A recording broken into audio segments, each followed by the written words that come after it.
애청자 여러분, 안녕하세요. KCBS 정신건강 칼럼 내 마음의 골든타임 조옥순입니다. 혹시 어떤 행동을 습관적으로 반복해서 해보신 적이 있으세요? 자신에게 해가 되는 행동인 줄 알면서도 멈추지 못하고 계속적으로 하게 되는 경우, 이러한 상황을 우리는 중독이라고 하는데요. 혹시 무엇인가에 중독이 되어 본 적이 없는가 한번 생각해 보시면 어떨까요? 중독이라고 하면 약물 중독을 많은 분들이 생각하시는데 이 중독에도 종류가 아주 많습니다. 드럭 어딕션, 약물 중독뿐만 아니라 behavior addiction이라고 해서 여러 가지 중독적인 행동들이 있습니다. 예를 들면 음식을 끊임없이 먹는 푸드 어딕션, 그리고 또 갬블링, 도박도 중독이죠. 그래서 도박 중독, 그리고 쇼핑을 끊임없이 하는데 하는 횟수보다도 더 중요한 것은 자기가 도저히 갚을 능력이 안 되는 수준의 그 양을 구매를 합니다. 그런 경우에 우리가 쇼핑 중독이라고 하고요. 그리고 지금 코비드-19 때문에 자택에서 많은 시간을 보내는데 이 시기에 특히 위험한 인터넷 중독도 있습니다. 또 폰도 중독이 될 수 있고요. 충분히. 그래서 오늘 내 마음의 골든타임에서는 여러 가지 종류의 중독들, 그 중에서도 약물 중독에 대해서 알아볼 텐데요. 약물 중독에 대한 기본 지식을 좀 알고 계시면 미리 예방할 수도 있고 또 우리 주변의 자녀들이나 가족들을 예방시킬 수도 있겠죠. 그리고 혹시라도 우리 주변에 약물 중독으로 힘들어 하시는 분들이 계시면 도와줄 수도 있겠죠. 그리고 전문가와 연결해 줄 수도 있고요. 그래서 먼저 약물 중독이 무엇인가 우리 정의부터 한번 내려볼까요? 약물 중독은 약물의 부정적이고 또 위험한 결과를 알면서도 그 약물에 사로잡혀서 아주 강박적으로 약물을 갈망하고 또 찾고 금액이 얼마가 되든 빚을 내거나 아니면 누군가의 돈을 함부로 가져가서라도 약을 구매를 합니다. 그래서 지속적으로 사용하게 만드는 그러한 증상, 상황인데요. 약물 중독을 이 사람이 의지가 약하구나 하면서 비난하고 그 사람의 의지 문제로 바라보는 사람이 있는가 하면요.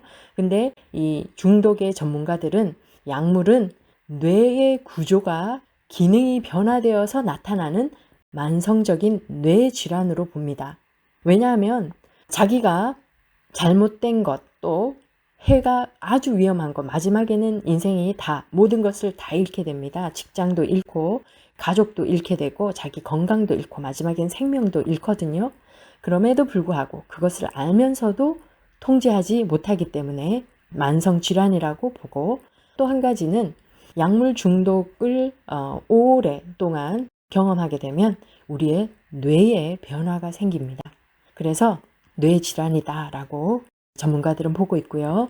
대부분의 약물 중독자들이 처음에는 자기들도 그냥 가볍게 호기심에 또는 여러 가지 이유로 그냥 한두 번 해봐야지 자발적으로 시작을 합니다. 그런데 시간이 경과하면서 자제력과 판단력을 잃게 돼요. 그리고 동시에 약물을 사용하지 않을 수 없는 그런 강력한 충동을 느끼고, 또 중독이 되고 나면 이제 금단 증상이 나타나요. 중독이 되고 나서 오랫동안 약을 섭취하다가 어느 순간 이제 스탑하게 되면 금단 증상이 나타납니다. 그 금단 증상은 때로는 그 발작 증세와 같은 아주 강력한 고통을 동반하기 때문에 사람들이 그 금단 증상이 두려워서라도 나중에는 이제 스탑하기가 어려워지는 그런 상황이고요. 그리고 또 중독은 심장 질환과 같은 다른 질병도 유발하게 되고, 그리고 건강에도 문제가 되지만 여러 가지 몸의 기관이나 또 기능을 방해하고 또 마지막에는 생명에 지장을 초래하는 위험한 결과를 가져오게 됩니다. 그래서 이 중독은 예방과 치료가 가능해요. 그런데 사람들이 잘 모릅니다. 약물 중독하면 그냥 나쁜 것, 피해야 할 것, 또 우리 한인 가정에서는 사람들에게 알리면 안 되는 것, 너무나 수치스러운 것.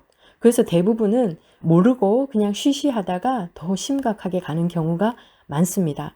그래서 치료가 가능한데도 불구하고 치료하지 않고 방치하면 평생 동안 지속되는 질병이고 더 심각해지면서 생명을 잃게 되는 그런 너무나 무서운 증상이죠. 그래서 우리 모두가 같이 이 약물 중독에 대해서 알고 예방하고 서로 도울 수 있으면 좋겠습니다. 약물 중독은 어른만 하는가? 아닙니다. 또 어떤 사람은 약물 중독은 청소년들만 하나? 아니에요. 약물 중독에는 나이가 상관이 없습니다. 심지어는 태아나 영아들도 이 약물 중독에 노출이 되죠. 예를 들면 영아들 또는 태아들은 자궁 내에서 이미 만약에 엄마가 약물을 하게 되면 그 약에 노출이 돼요.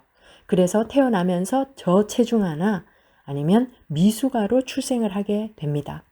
그리고 또 지적 발달 장애 같은 것도 나타나게 되고 행동적으로도 정상적으로 발달하는데 아주 치명적인 영향을 미칩니다.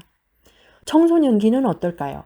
청소년기에 마약을 하는 아이들, 약물 중독에 걸린 아이들 당연히 학교 생활을 제대로 하기 어렵겠죠.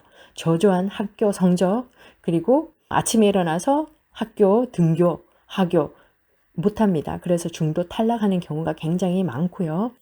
그리고 여자아이들 경우 예기치 못한 임신, 그리고 폭력에 또 연루되기도 하고 또 주사 바늘 같은 걸 통해서 감염성 질병에 걸릴 위험이 아주 높습니다. 그래서 청소년들, 특히 우리 자녀들 조심시켜야 되고요. 우리 한인 커뮤니티에서 우리 청소년들을 이 약물 중독으로부터 보호할 수 있는 그런 분위기, 또 그런 준비가 미리 되어져야 할 것입니다. 그리고 성인들은 어떨까요? 성인들이 약물 중독에 빠지면 이 성인들이 사실 얼마나 많은 역할들을 하고 있습니까? 그쵸? 직장도 있을 거고 각각 자기가 가진 역할들이 있을 텐데 그 기능들을 다 하기가 어렵습니다. 왜냐하면 생각하는 기능도 떨어지고 기억력도 떨어집니다. 그리고 일에 집중하기가 어려워요. 집중력도 없어지고 그리고 인간관계에서도 굉장히 미숙한 그런 모습을 나타내고 같은 시간에 작업을 하는데 작업 능률이 떨어져요. 그러면 직장 생활하기가 너무 어렵겠죠. 다른 사람은 다 해내는 일을 이 사람은 그 시간 안에 못 해내는 거죠. 그래서 결국은 직장을 그만두거나 아니면은 파이어 당하는 그런 경우가 많습니다. 그러면 부모는 어떨까요? 자녀를 둔 부모가 약물 중독이다 하면 상상이 가시죠. 일단 그 가정은 질서가 다 무너지고 스트레스가 엄청나게 많은 혼란스러운 가정이 됩니다. 아버지나 엄마 또는 두 분이 다. 그래서 약물 중독 굉장히 자녀들에게도 엄청난 영향을 미치는데요. 왜냐하면 이 약물의 그 효과 때문에 아동 학대나 아니면은 방치, 방임으로 가기가 쉽고요. 자녀들이 또 정상적으로 잘 자라려면 사랑과 관심도 필요하고 또 옆에서 서포트도 잘 해줘야 되는데 이 부모가 약물 중독인 경우에는 자녀들을 제대로 돌보기가 어렵겠죠. 그러면 이 자녀들은 부모의 이 사랑과 관심과 도움을 완전히 그냥 미싱한 상태로 자라기 때문에 성장에 장애가 되면서 자녀들은 불행감을 느끼게 됩니다. 그리고 더 무서운 것은 이 약물 남용이 대물림돼요. 그래서 다음 세대로 넘어갈 가능성이 많습니다. 왜냐하면 중독은 유전적인 요소가 굉장히 많거든요. 물론 부모 중에 누가 중독이었다고 해서 그 다음에 자녀들이 모든 사람이 무조건 다 중독이 되는 것은 아닙니다만 유전의 가능성이 높다는 거, 그리고 내 자녀를 위해서라도 절대로 약물 사용은 하면 안 되겠습니다.